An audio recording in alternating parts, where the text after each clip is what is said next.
समझने की कोशिश करते हैं तो सबसे ज्यादा दुखी यदि इस देश के अंदर कोई है तो इस देश का अन्नदाता किसान है।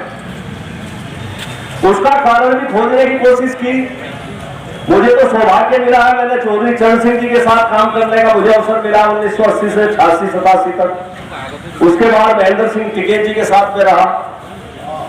आज अलग राज्य की बात कर रहे, पश्चिम प्रदेश मुक्ति मोर्चा चला रहे और भारतीय किसान यूनियन वर्मा भी कुछ लोग इस देश के अंदर और दुनिया के अंदर सोच का, सिद्धांतों का, ईमानदारी का, वसूलों का महत्व उन बातों का है। आज भी आज कहीं ना कहीं हमें खोजना चाहिए कि ऐसा कौन सा कारण है कि 75 वर्ष के बाद भी किसानों की समस्याएं कम नहीं हुई, किसानों की समस्याओं बढ़ती। और उसका कारण दरअसल में क्या है, हमने भी खोजने की कोशिश की कि इस देश के अंदर किसानों को कोई भी सरकार किसानों को लागत मूल्य भी नहीं दिला पाई उसकी फसलों का। हम तो बात कर रहे हैं कि किसानों को उसकी फसलों का लाभकारी मूल्य मिले, लेकिन मैंने एक मोटा मोटी हिसाब जोड़ा है, यदि इस देश के अंदर किसानों को उनकी फसलों का लागत मूल्य भी मिल जाता तो इस देश के अंदर किसानों को आज 50 लाख करोड़ रुपए मिलने चाहिए। और यदि सरकार मेहरबानी हम पर कर देती तो कम से कम लाभकारी मूल्य मिलता तो 150 लाख करोड़ रुपए आप लोगों को मिलता। लेकिन लगातार सरकार की गलत नीतियों के कारण आज इस देश का अन्नदाता किसान कर्जबंद हो रहा है। कितने का? आज हमने 22 लाख करोड़ रुपए इस देश के अन्नदाता किसानों पर खर्च, सारी जमीनें हमारी बैंकों में गिरवी रखी। कैसा देश बनाना चाहते हो मोदी जी? भारतीय जनता पार्टी के लोग और लखनऊ में बैठे हुए और दिल्ली में बैठे हुए नेता कैसा देश बनाना चाहते हो?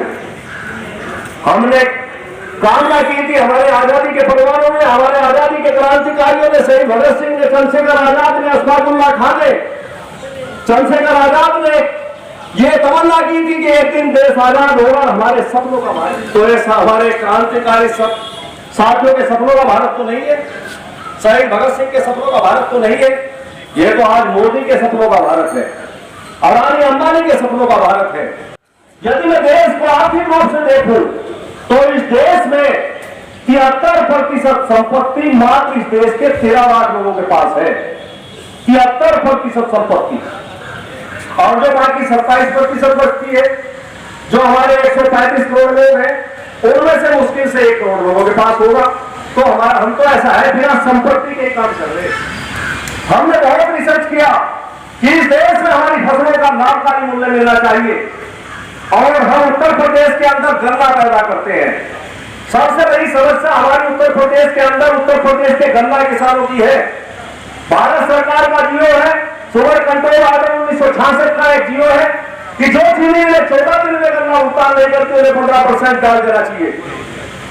ऐसा उत्तर प्रदेश की 120 चीनी मिलों पर 12,000 करोड़ रुपए आप लोगों का ब्याज बता है। हाई कोर्ट ने आदेश किए हुए हैं, माननीय सुप्रीम कोर्ट ने आदेश किए हुए हैं कि किसानों को ब्याज मिलना चाहिए, लेकिन लखनऊ में जो मुख्यमंत्री बैठे उनकी कैबिनेट बैठी है, हाई कोर्ट कर देते हैं कैबिनेट की बैठक बुलाकर। तो समस्याएं किसानों की बहुत ज्यादा है। हमने मांग की है बराबर पश्चिम प्रदेश मुक्ति मोर्चा भारतीय किसान यूनियन वर्मा की तरफ से कि गन्ने का रेट कम से कम 600 रुपए क्विंटल होना चाहिए। मैं एक उदाहरण देकर तो बात समाप्त करता हूं।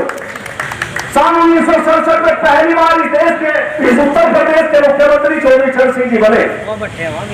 उस समय गन्ने का रेट था 12 रुपए 10 पैसे क्विंटल और प्राइमरी स्कूल के टीचर की तनख्वाह होती थी 70 रुपए महीना, जो आज 1,000 गुना बढ़ के 70,000 से लेके 1 लाख से ऊपर मास्टर की तनख्वाह है। तो उस हिसाब से तो गन्ने का रेट 12 रुपए 10 पैसे को गुणा कर दो 1,000 से 12,100 रुपए क्विंटल बैठता है। तो कायदे से तो गन्ने का रेट 12,100 रुपए क्विंटल होना चाहिए। मैं आप लोगों से पूछना चाहता हूँ, सारे यहाँ किसान ही है भाई, हम तो किसानों की बात करने वाले हैं, क्योंकि पहले कभी चले जाओ सवेरे घूमने के लिए 2-4 महीने गिर जाओ तो बांध दें। बाकी तो ऐसा है नहीं कि हमें आप कह रहे हो एक जगह करना बांध। ऐसे चौधरी महेंद्र सिंह टिकैत तो थे जो बांधते थे, इतने बड़े नेता होते हुए क्या करना, और 2-4 महीने हम भी बांध रहे हैं।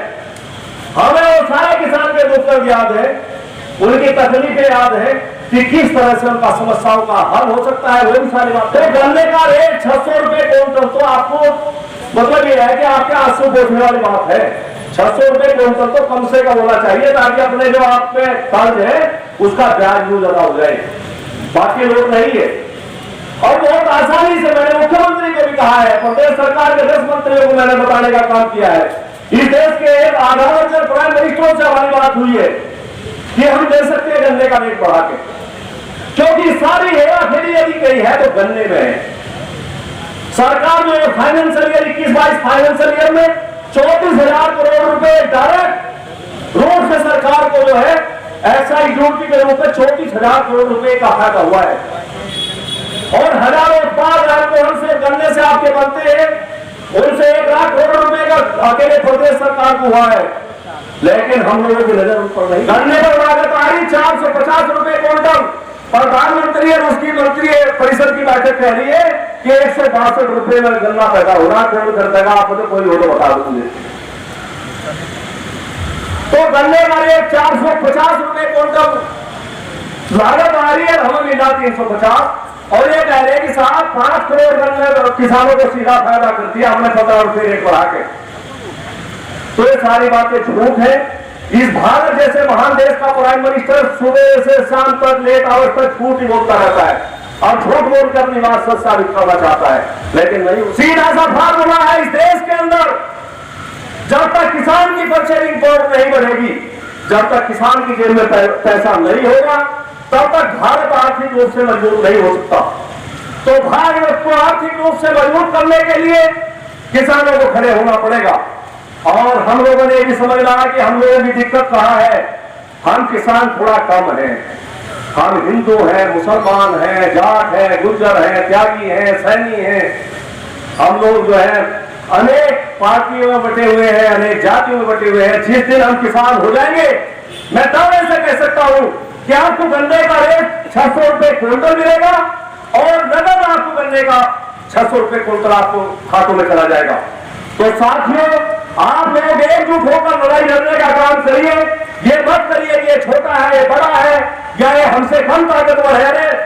जब 10 लोगों की ताकत मिलेगी तो वही ताकतवर हो जाएगा। अगर आपने हमारे चैनल को सब्सक्राइब नहीं किया है तो सब्सक्राइब कीजिए, लाइक कीजिए, शेयर कीजिए और हाँ, बेल आइकन को दबाना ना भूलें, ताकि बाकी अपडेट्स आपको सबसे पहले मिलती रहे। नमस्कार।